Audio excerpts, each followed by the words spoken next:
Sabhuku wekwachigodora mubhuku rekwamatika kwamambo Zimunya kwaMutare oitwa kafira mberi nemunin'ina wake apo aitemwa nebhemba kana kuti machete mumusoro.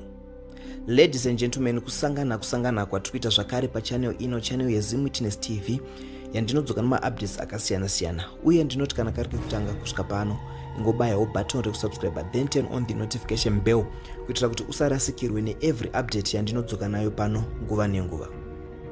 So muri Zimbabwe, nyaya yandauya nayo inyaya inotyisa, nyaya yakaitika iyo kwaMutare mubhuku rekwamatika apo sabhuku wemo vanonzi vaFrederick Matika vane makore 41 ekuberekwa vakarohwa zvakaipisisa nemunin'ina wavo anoitwa iye Tendai Matika ane 33 years dzekuberekwa. Mushure mekunge Tendai Matika abata mamessages mufoni yemukadzi wake, ayo mameseji airatidza kuti mukadzi wake anonzi iye Nyasha Guti ane makore 19 years ekuberekwa aiita cheupfeve namukoma vake.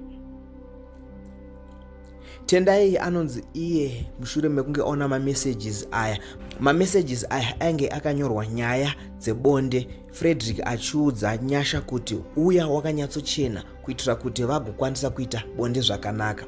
Zvisinei, Tendai akaapproachawo mukoma wake nenyaya yainge aita. Tendai ndokutanga kurova mukoma wake zvakaipisisa, akamutema iye mumusoro nebhemba akasvika pakumutyora chigunwe icho chakatozosvika pakunosonwa. Frederick akazokwanisawo kuwana rubatsiro akaendeswa pachipatara cheVictoria Chitepo Provincial Hospital, uko akanobatsirwa, asi ainge akuvadzwa zvakanyanya, ainge atemwa mumusoro nebhemba kana kuti machete. Hanzvadzi yaTendai Matika inotaurawo ichiti muroora wayo Nyasha Guti munhu atongori neunhu hwekukwezva varume, nekuti paakazoroorwa naTendai akanga atori nemwana atori ne3 months kare, so munhu anotozikanwa nekukwezva varume. So hanzvadzi yaTendai kutaura uku yaizama kureva kuti hazvaimboshandisa kuti Nyasha anzi ari kudanana nabamukuru nekuti anotozikanwa neunhu hwechinzenza. Ladies and gentlemen, vakadzi vevanhu vanourayisa. So muri Zimbabwe, uyai mucomment section muchitiudzawo zvamunofunga pamusoro penyaya iyi. But ndisati ndaenda, sekuziva kwenyu kuti nyaya dzepolitics ndo nyaya dziri kupisa so far, nyaya dza31 March ndo nyaya dziri kungopisa mumastreets. So pane murume uyu ari kutaura iye achiti no, vanhu varida kuenda ku31 March mungwarire kushandiswa naGeza, nekuti Geza atoriwo nemainterest ake aida kuti ange achipiwa, aida kupiwa mabodyguards, but zvinhu zvisina kunge zvichiitika, so akabatikana. So chenjerai kushandiswa nemunhu ari kuda kutochenesa kusaidi kwake. So muri Zimbabwe, ndoda kukusiyai muchiteerera murume uyu, then mapedza kuteerera ngatisangane mucomment section muchitiudzawo zvamunofunga pamusoro penyaya iyi. Masikati muri yeZimbabwe, zita rangu ndoitwa Comrade Kelvin Mutsvairo. Chekutanga Comrade Geza vakaita press conference achituka His Excellency and First Family nema leaders avaituka vanosanganisira na Comrade Garwe nevamwe. Zvino takazonzwazvo vakuti ndaitodawo minister, ndaitodawo mazimota nekugadwa nesecurity, but isu akaenda kurwondo president haana kukwanisa kunditarisawo, ndotozvidawo izvozvo kugara ndakachengetedzwa. Pekutangisisa ipapo ndopatakaona kuti Comrade Geza havane chekuita nenyika uye nedevelopment yenyika, vari kutarisira personal gain. Saka maZimbabweans ngatichenjerei kushandiswa nemunhu ari kutarisirawo personal gain, oda kuhotspot ayi kuti mumubatsiridze panyaya yake iye isinei nechekuita nenyika kana kuti nemusangano wedu weZANU-PF.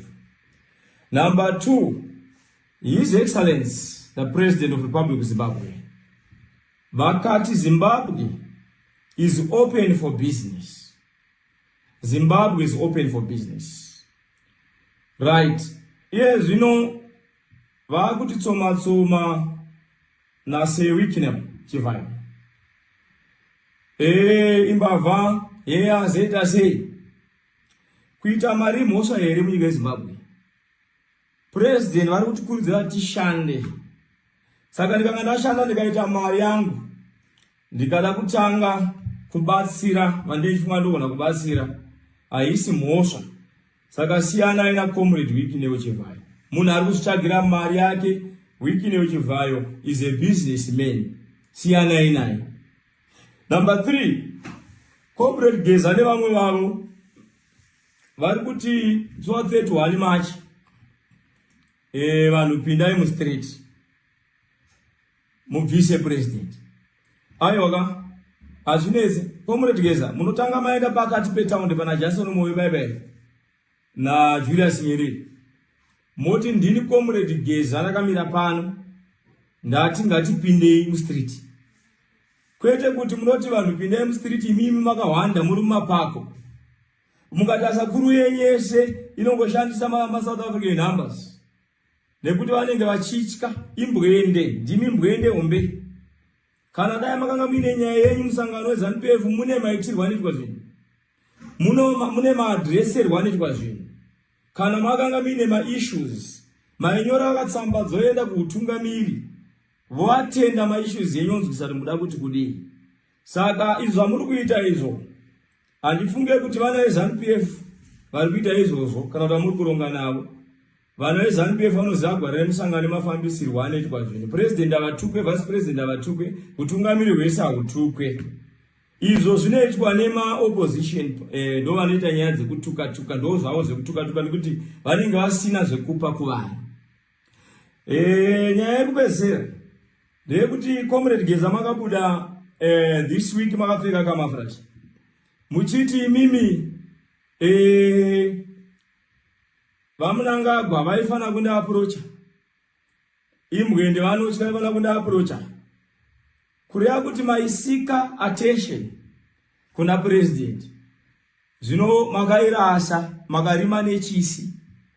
Mageja anotorwa namambo. Makarima nechisi. Ende ese hatisi kuzokutarisai muchibvoronga musangano. Muchipesanisa musangano rufamba zvakanaka, muchipesanisa leadership. Vatungamiri vedu kumusoroko vanoswera vese kumusoroko vanowirirana vanodanana. Saka musaise mashoko akaipa kunge kuti paite sekunge pane kusawirirana kwevatungamiri. Isuwo sevechidiki kudai tinotarisirawo future yakanaka tichitora pamuri vakarwira hondo varwere rusununguko. Asi mukanga mataika kutaika kwamakaita comrade Geza. Aiwa tinoita head on. We don't need to write that nonsense. Tine ma-businessmen vari kukombolena nyika yese kuti aiwa tikavhariswa mashopu, mota dzikamiswa kufamba, hapana kuchange kuine kwekutenga zvokudya. Hapana anenge achaita mari kuti mashopu anenge akavhara. Ma-businessmen ari kuti hatidi kudisturbwa kushanda. Saka imimi zvamuda kuita izvi ndo zvitozounza nzara munyika, ndo zvinounza nzara munyika.